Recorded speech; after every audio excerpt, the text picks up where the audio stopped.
What does the West Australian state budget mean for climate change?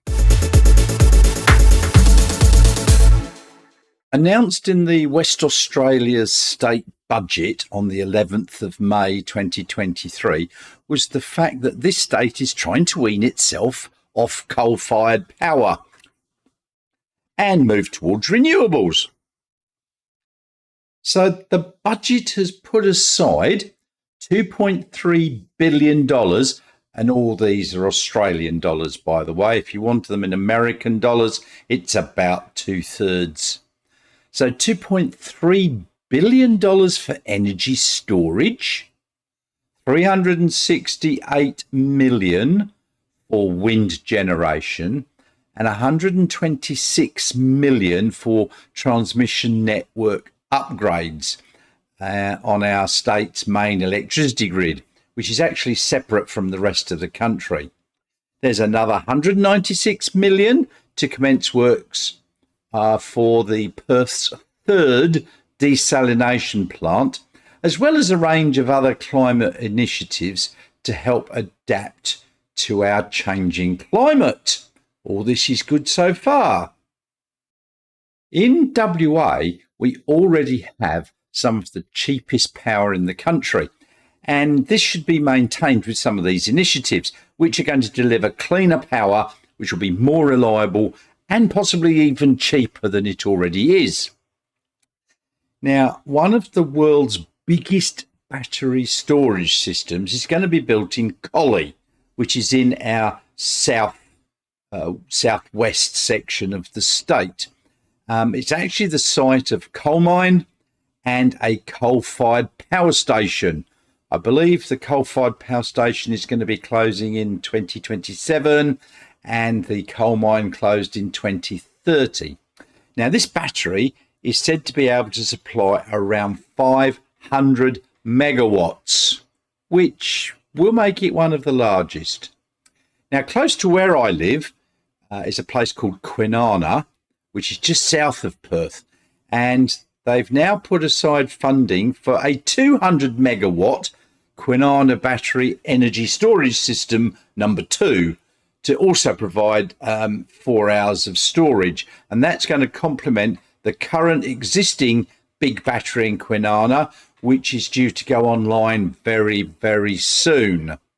The state budget has also included $368 million for up to 210 megawatts of large-scale renewable energy generation projects.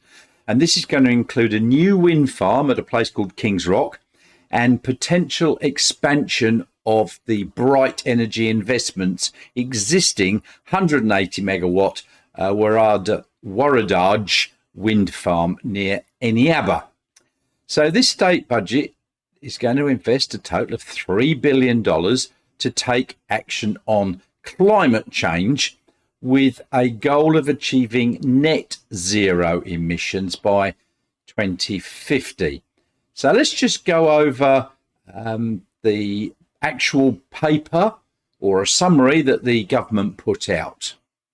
So, having a look at this PDF that came out, the budget is going to invest $3 billion to take action on climate change to achieve their net zero emissions target by 2050. I would have liked that a bit earlier. They're going to put $2.8 billion of that to deliver their plan to decarbonise the electricity grid. This is good. They're going to replace the state-owned coal fire with renewables by 2030.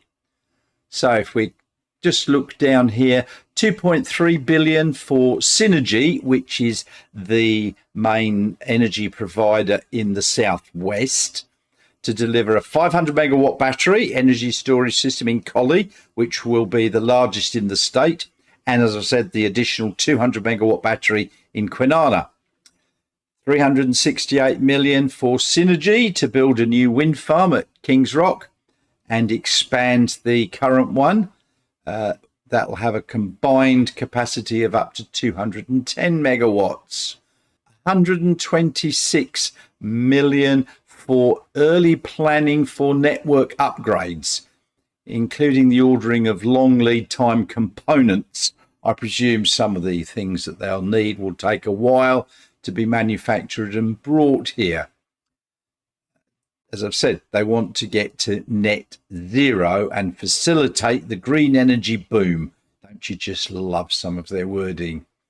They're going to work with energy industry through the Swiss demand assessment. Now, Swiss is the Southwest Interconnected System, which is basically what Synergy covers in the Southwest. And this is going to help industrial users decarbonise and support growth in new industries, such as hydrogen and critical minerals. Now, that's good because we've got a lot of minerals that go into batteries in Western Australia. I think 9 out of the 10 that you need.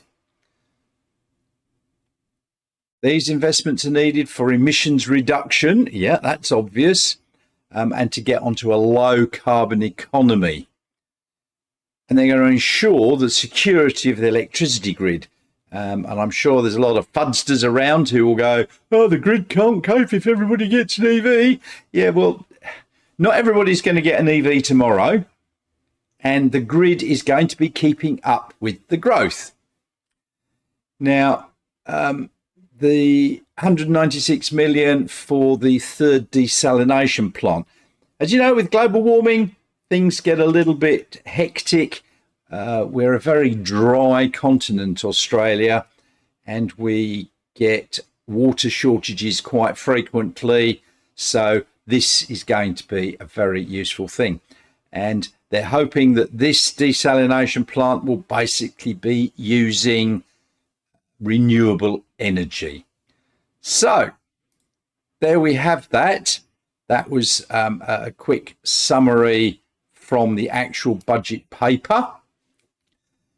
And most of that is quite good.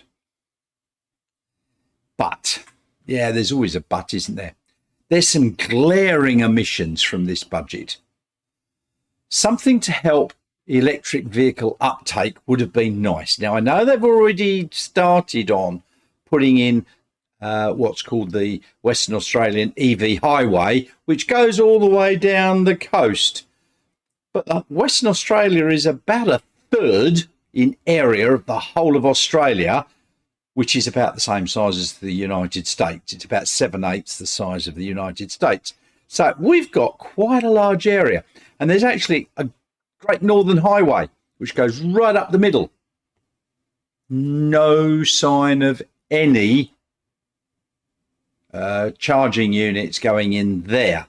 Now, it would only take around about 5 million tops to put in some more fast DC EV charging points along the Great Northern Highway.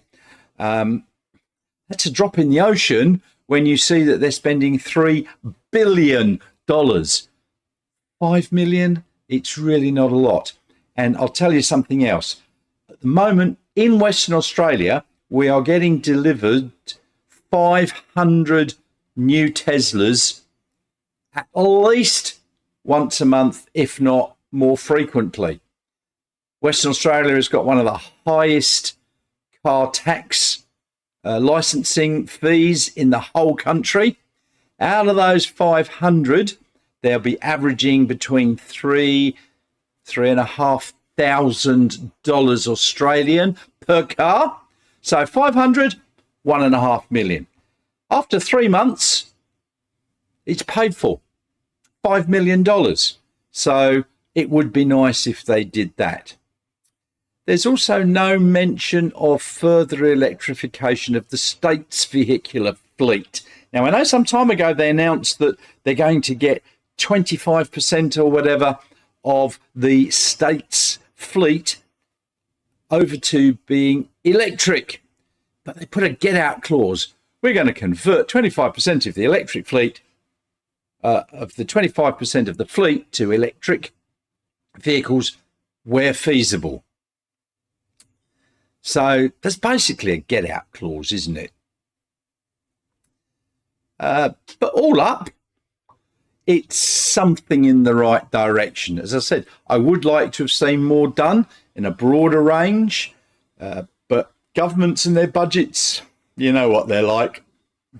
So there you have it. A reasonable state budget. Yeah, some more would have been nice, and it wouldn't have added very much to it. They do have a budget surplus of over $4 billion. Now, that will go towards paying off a rather small debt that our state has got. So that, a few extra million being filtered off into some EV chargers would have been really very nice. So for those of you West Australians, I hope you found that useful. And for those of you in other parts of the country, maybe that would have been of interest to you. So please don't forget, click that like and subscribe button below. Thanks very much. And I'll see you all very soon.